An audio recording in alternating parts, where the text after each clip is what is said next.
La guerra y armadura del creyente, por Virgilio Krupp, parte 2. Número 1. Nuestra lucha. ¿Contra quién es y dónde está? Tenemos una cita en Juan capítulo 18, versículo 36, que dice: Respondió Jesús: Mi reino no es de este mundo. Si mi reino fuera de este mundo, mis servidores pelearían para que yo no fuera entregado a los judíos. Pero mi reino no es de aquí. Aquí notamos la declaración del Señor Jesús a la pregunta que le hizo Poncio Pilato, de que su reino no era de este mundo. Nos recuerda que unas horas antes, Pedro quiso defender a su maestro con su espada. Pedro desenvainó su espada y cortó la oreja derecha del siervo del sumo sacerdote, pensando así estar defendiendo a su maestro. Aunque Pedro era sincero, no sabía que el reino del Señor no era de este mundo, o al menos no lo comprendía. El enemigo quiso desviar su mente, su pensamiento, en cuanto del reino de Jesús y de su origen. Así también ocurre con nosotros. El enemigo, en su astucia, quiere desviarnos en cuanto a cuál es nuestro verdadero combate. Aquí, el apóstol Pedro estaba luchando contra carne y sangre, pero gracias a Dios que él aprendió más tarde esta verdad. Aunque en ese momento él pensó que el reino de Jesús era de este mundo, y actuó como pensó que debía hacerlo, sin darse cuenta que estaba golpeando el aire. Muchas veces el creyente, en su celo, es despertado para luchar contra el enemigo y desea luchar, pero aún no sabe muy bien dónde está la lucha y quién es verdaderamente su enemigo.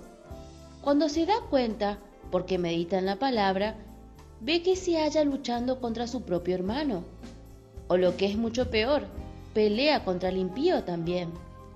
Esto tenemos que aprender, que nuestro hermano no es nuestro enemigo. Tampoco podemos usar armas carnales para defensa, ni mucho menos para ofensa en la lucha espiritual.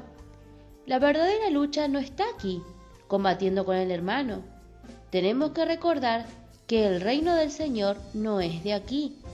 En verdad que tenemos que conocer muy bien la palabra para usarla acertadamente en cada situación en que nos hallemos, porque la lucha es espiritual y es necesario usar armas espirituales. El creyente no entiende bien esta diferencia, así como Pedro, y se halla usando armas carnales, armas visibles contra espíritus invisibles. En esa clase de pelea con armas carnales no puede haber una certeza en el golpe, pues estaríamos golpeando el aire. Aquí hallamos la sutileza del enemigo, pues él quiere que desviemos nuestro objetivo de pelea y nos lleva a pensar así como lo hizo con Pedro también.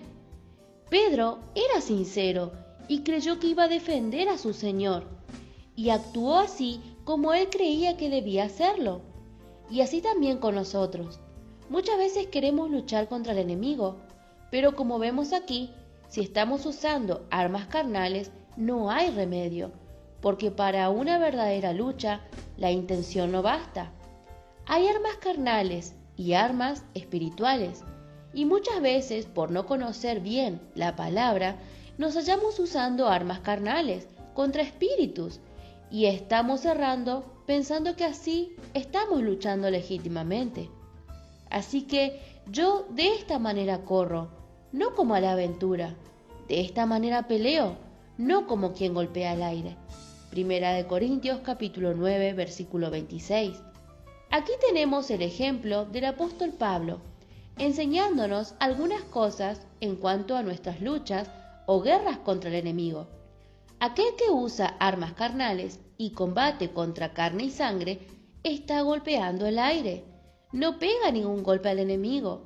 No golpea con certeza al enemigo porque es invisible y las armas que utiliza son visibles y carnales. Pablo sostiene que corría, pero no como a la aventura, porque él sabía hacia dónde debía correr. Él tenía una meta y allí él se dirigía a pesar de los obstáculos que debiera atravesar. Golpeaba, pero no como quien golpea el aire, sino que sabía perfectamente dónde estaba el enemigo y quién era, y de esa manera sabía también qué clase de armas tenía que usar para golpearle acertadamente. Había dos boxeadores que peleaban para la corona, boxeador de peso pesado. Uno era ágil y se movía mucho en el ring, y no era muy fuerte como su contrincante.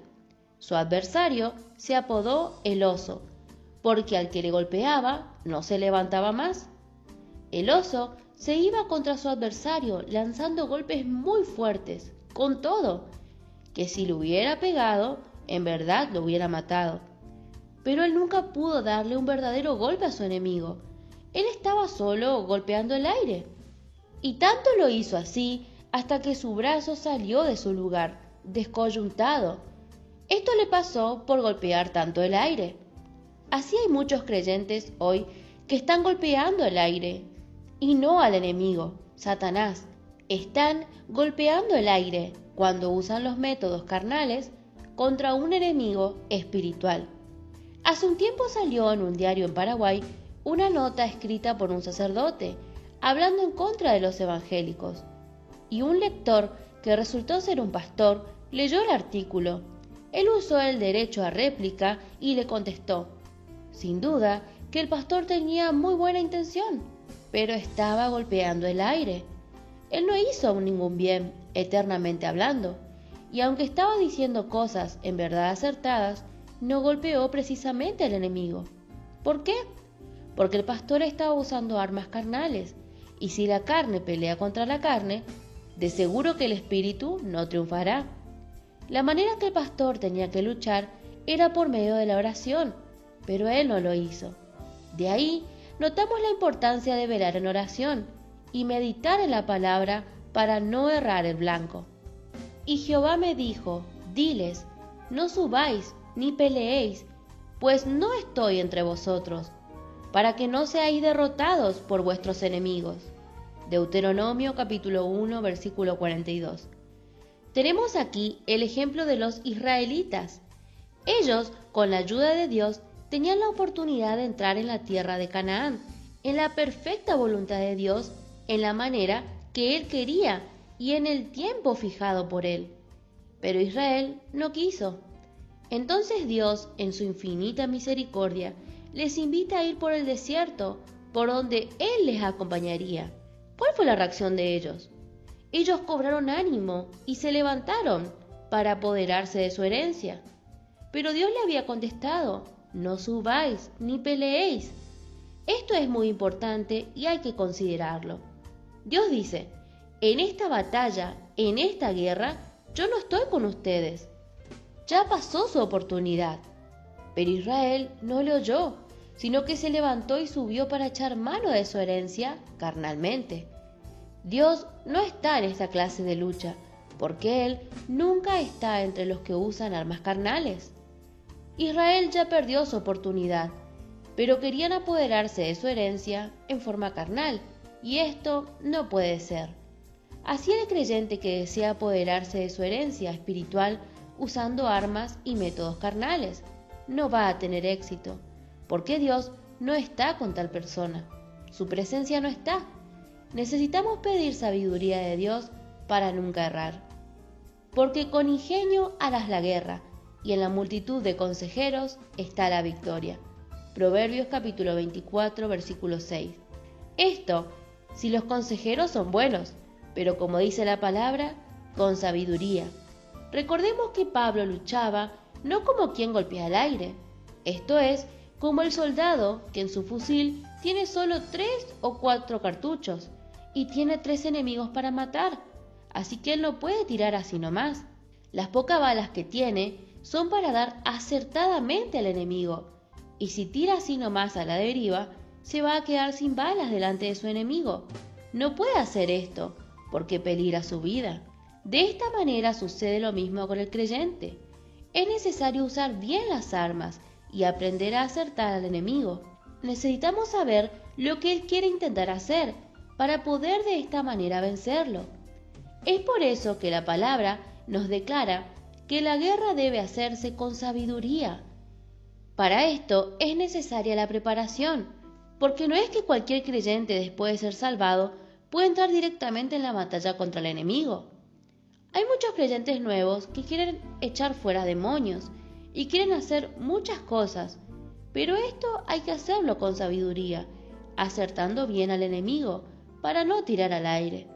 Así que Dios nos va enseñando cómo hacer la guerra, cómo encontrar a nuestro enemigo y saber cuál es la diferencia.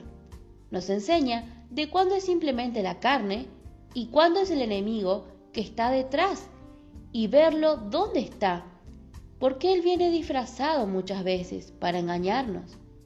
Es necesario saber con exactitud la diferencia de cuándo verdaderamente es el enemigo o si es solo la carne.